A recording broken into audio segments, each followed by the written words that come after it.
Hello students, welcome back to your own channel science classes by Munjal sir. तो students, आज की इस video में हम लोग बात करने जा रहे हैं फिजिक्स के चैप्टर 1 इलेक्ट्रिसिटी की। तो जैसा कि इलेक्ट्रिसिटी के बारे में आप लोग बहुत कुछ जानते हैं, ये जो मैं वीडियो रिकॉर्ड कर रहा हूँ और आप लोग देख रहे हैं, तो इसके पीछे भी बहुत बड़ा रोल जो है वो इलेक्ट्रिसिटी का ही है। आप ये भी जानते हैं कि हमारे घरों के अंदर, स्कूल्स के अंदर, ऑफिसेज़ के अंदर, हॉस्पिटल्स के अंदर और इंडस्ट्रीज़ के अंदर इलेक्ट्रिसिटी का यूज़ कितना होता है। अगर इलेक्ट्रिसिटी ना हो और आपका मोबाइल चार्ज ना हो तो आप लोग क्या कहेंगे? आप लोग कहेंगे कि लाइफ में कुछ है ही नहीं। In conclusion we can say we can't imagine our life without electricity. ठीक है स्टूडेंट्स, ये थी जनरल बातें इलेक्ट्रिसिटी के बारे में। अब फिजिक्स के अकॉर्डिंग, हमारे चैप्टर के अकॉर्डिंग हमने क्या कुछ लिखना है इलेक्ट्रिसिटी के बारे में, वो देखते हैं। तो स्टूडेंट्स, इलेक्ट्रिसिटी क्या है? It is a form of energy. तो इलेक्ट्रिसिटी क्या ये एनर्जी है which is used for lighting, के लिए यूज़ होती है, which is used for lighting, cooling, heating, running machines and so many other purposes. अब ये कैसे ऑब्टेन होती है? तो it is obtain from chemical energy और मैकेनिकल एनर्जी। अब केमिकल एनर्जी से इलेक्ट्रिक एनर्जी कैसे मिलती है? तो वो आपको पता है कि जब हम सेल और बैटरी की बात करते हैं, तो ये आप लोगों ने देखी हुई है सेल और बैटरी। तो सेल से भी आपको इलेक्ट्रिसिटी मिलती है, बैटरी से भी आपको इलेक्ट्रिसिटी मिलती है। फिर मैकेनिकल एनर्जी, जब पावर प्लांट्स के अंदर टरबाइन को रोटेट करते हैं तो टरबाइन को रोटेट करने से इलेक्ट्रिसिटी पैदा होती है। ठीक है स्टूडेंट्स, तो ये जनरल बातें थी कि इलेक्ट्रिसिटी क्या है और ये कैसे ऑब्टेन होती है। अब हम इसकी एडवांटेज की बात करते हैं कि ये एक एनर्जी है, इसकी एडवांटेजेस क्या हैं। तो सबसे बड़ी एडवांटेज है कि क्लीन एनर्जी है। Electricity is a clean energy. तो कैसे क्लीन एनर्जी है? No smoke and no smell, तो इसलिए ये क्लीन एनर्जी है। दूसरी जो है ये कंट्रोलेबल है, यानी कि आप वोल्टेज को कम ज़्यादा कर सकते हैं। जैसी आपकी नीड है उसके अकॉर्डिंग आप वोल्टेज को, इलेक्ट्रिसिटी की वोल्टेज को कम ज़्यादा ले सकते हैं। फिर है एफिशिएंसी। तो बेटा इसकी जो है गुड एफिशिएंसी है, वेरी गुड एफिशिएंसी, यानी कि जो आप यूज़ कर रहे हैं इसकी वेस्टेज जो है वो ना के बराबर है। ठीक है। देन इजी ट्रांसमिशन, यानी कि आपने एक जगह से दूसरी जगह पे इलेक्ट्रिसिटी को लेके जाना चाहते हैं तो आपको बस 2 वायर्स की ज़रूरत है। तो इन 2 वायर्स की हेल्प से आप इसको ट्रांसमिट कर सकते हैं एक जगह से दूसरी जगह पे काफ़ी दूर तक। ठीक है। अब एक क्वेश्चन अराइज होता है, हाउ डज इट एग्जिस्ट? ये पैदा कैसे होती है? तो इसके आंसर में भी आप क्या लिख सकते हैं? It exist mean electricity exist due to presence और फ्लो ऑफ इलेक्ट्रिक चार्जेस। अब ये कैसे पैदा होगी? या तो जो चार्जेस हैं, इलेक्ट्रिक चार्जेस, वो प्रेजेंट होंगे या इलेक्ट्रिक चार्जेस जो है फ्लो होंगे। यानी कि चार्ज जब पैदा हो चुका है, प्रेजेंट है, लेकिन वो फ्लो नहीं कर सकता, तो उस टाइम जो इलेक्ट्रिसिटी पैदा होगी उसको हम बोलेंगे स्टैटिक इलेक्ट्रिसिटी। ये कौन सी है? स्टैटिक, रुकी हुई स्टैटिक इलेक्ट्रिसिटी। अब जो चार्ज पैदा हुआ है वो फ्लो कर रहा है, उसको फ्लो करने के लिए जगह मिल गई, यानी कि वो कंडक्टर के थ्रू, वायर के, मेटालिक वायर के थ्रू जो फ्लो कर रहा है, तो इसको हम बोलेंगे करंट फ्लो कर रहा है। इसको जनरली हम जानते हैं कि करंट फ्लो कर रहा है, तो इसको हम बोलेंगे करंट इलेक्ट्रिसिटी।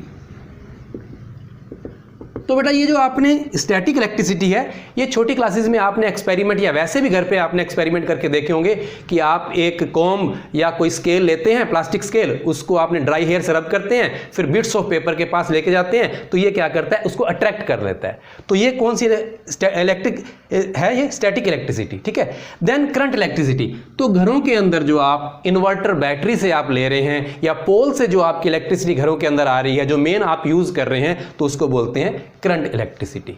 ठीक है। अब हम बात करेंगे कि ये जो फ्लो ऑफ इलेक्ट्रिक चार्जेस, ये इलेक्ट्रिक चार्जेस क्या होते हैं? Students, electric charges it is a physical property, it is a physical property of matter. ये physical property of matter due to which it exert a force of attraction और repulsion. यानी कि जब किसी object के ऊपर ये इलेक्ट्रिक चार्ज आ जाएगा तो वो फोर्स ऑफ अट्रैक्शन या रिपल्शन को शो करेगा और रिपल्शन को शो करेगा। अब देखो बेटा, चार्ज जो है पॉजिटिव भी हो सकता है, चार्ज जो है वो नेगेटिव भी हो सकता है। ठीक है, ये हमने 9th क्लास में पढ़ा हुआ है। अगर सेम चार्जेस हैं पॉजिटिव पॉजिटिव तो ये आपस में क्या करेंगे, ये फोर्स ऑफ रिपल्शन को शो करेंगे। अगर ये पॉजिटिव और नेगेटिव दोनों सामने आ रहे हैं तो ये फोर्स ऑफ अट्रैक्शन को शो करेंगे। अब इसकी जो ऐसा यूनिट है दैट इज ऐसा unit of charge is coulomb, coulomb, तो जिसको हम C से डिनोट करते हैं, और जो इलेक्ट्रिक चार्ज है इसको हम Q से डिनोट करते हैं। अब ये इलेक्ट्रिक चार्ज ये कैसे पैदा होता है, इसको हमने 9th क्लास में पढ़ा हुआ है, इसको हम रिकॉल कर लेते हैं बेटा।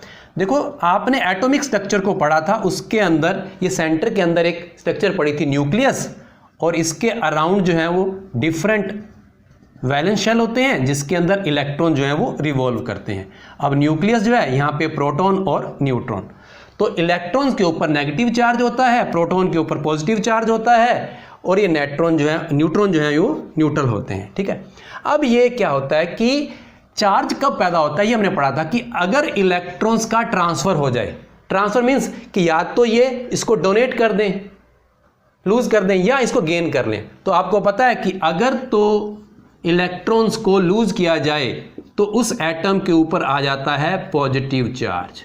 तो चार्ज 2 टाइप्स का हो सकता है, जब इलेक्ट्रॉन को लूज किया तो पॉजिटिव चार्ज, तो ये बन गया कैटायन, और जब इलेक्ट्रॉन्स को ले लिया उसने तो ये बनेगा नेगेटिव चार्ज, और ये बन जाएगा एनायन। ठीक है स्टूडेंट, तो पॉजिटिव चार्ज और नेगेटिव चार्ज कैसे बनते हैं इसे हम अच्छी तरह से जानते हैं। अब एक इलेक्ट्रॉन या प्रोटॉन के ऊपर कितना चार्ज होता है बेटा, ये भी याद कर लो, आगे अभी न्यूमेरिकल में काम आएगा। तो एक इलेक्ट्रॉन के ऊपर 1.6 इंटू 10⁻⁻19 कूलॉम, ये इतना चार्ज होता है, ये नेगेटिव चार्ज होता है। सेम इतना ही चार्ज प्रोटॉन के ऊपर होता है। ठीक है, तो अभी हम इसको क्वेश्चन में इसको सोल्व करते हैं। स्टूडेंट्स, ये क्वेश्चन जो है वो CBSE बोर्ड में पूछा जाता है, calculate the number of electrons constituting 1 Coulomb of charge. अब क्वेश्चन का मतलब क्या है, अभी हमने देखा बेटा कि इलेक्ट्रॉन के ऊपर 1 इलेक्ट्रॉन के ऊपर चार्ज कितना था, 1.6 इंटू 10⁻⁻19 कूलॉम, ये चार्ज था एक इलेक्ट्रॉन के ऊपर। अब क्वेश्चन में ये पूछा गया है कि कितने सारे इलेक्ट्रॉन्स मिलके 1 कूलॉम ऑफ चार्ज बना देंगे। ठीक है, तो इसके लिए जो आप कैसे करेंगे, एक यहां पे फॉर्मूला मैं लिख रहा हूं, Q = NE।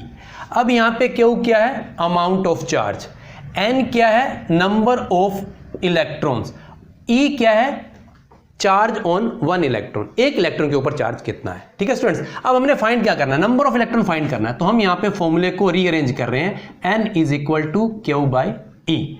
अब देखो बेटा, Q कितना अमाउंट ऑफ चार्ज बताया गया है, तो क्वेश्चन चेंज भी हो सकता है। यहां पे बोला गया 1 कूलॉम ऑफ चार्ज, तो यहां पे मैंने 1C लिख दिया, 1 कूलॉम ऑफ चार्ज। अब क्या है, यहां पे E क्या है, चार्ज ऑन 1 इलेक्ट्रॉन, जो हमें पता है 1.6 इंटू 10⁻⁻19 कूलॉम।